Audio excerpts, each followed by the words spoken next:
xüsusilə də Xəzər dənizinin şimal-şərqində, Qazaxıstan sektorunda orta troposferdə, atmosfer tərkibində azalma aprel ayının 14-ü və 15-də də davam edəcək. Nəticədə xüsusilə də Azərbaycanın şimal-şərq rayonlarında, yəni Böyük Qafqazın şimal-şərq yamacları olan Quba, Qusar, Xaçmaz, Şabran, Xızı, Siyəzən, Dağlıq Şirvan və Bakı, Abşeron, Sumqayıt ərazisində aprel ayının 14-ü və 15-də havada buludluğun artması, qısa müddətli yağış yağması, lokal şimşək çaxması ehtimalı var. Bu risk bütün əraziləri əhatə etməsə də lokal xarakterli, yəni Bakının müəyyən ərazilərində formalaşması gözlənilən topa yağış buludlarının təsirindən qısa müddətli yağış yağması və lokal şimşək çaxması ehtimalı da var.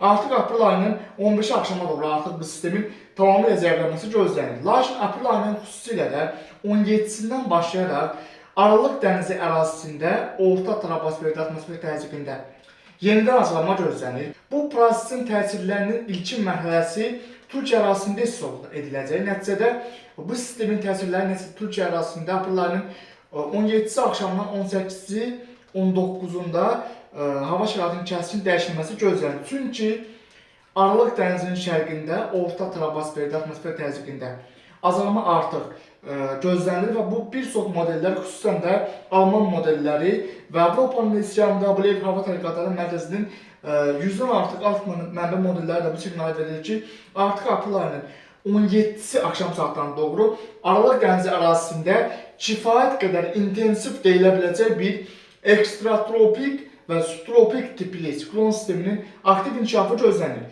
Bu sistem hər keçən saat güclənəcək və artıq aprel ayının 18-də Türkiyənin mərkəzi, cənubi və şərq ərazilərində, şərq rayonlarında intensiv leysan xatir yağışların yağması, dağlıq ərazilərdə qar yağması və bu prosesin intensiv və güclü şəkildə aprel ayının 19-una qədər Türkiyə ərazisində davam etməsi gözlənir.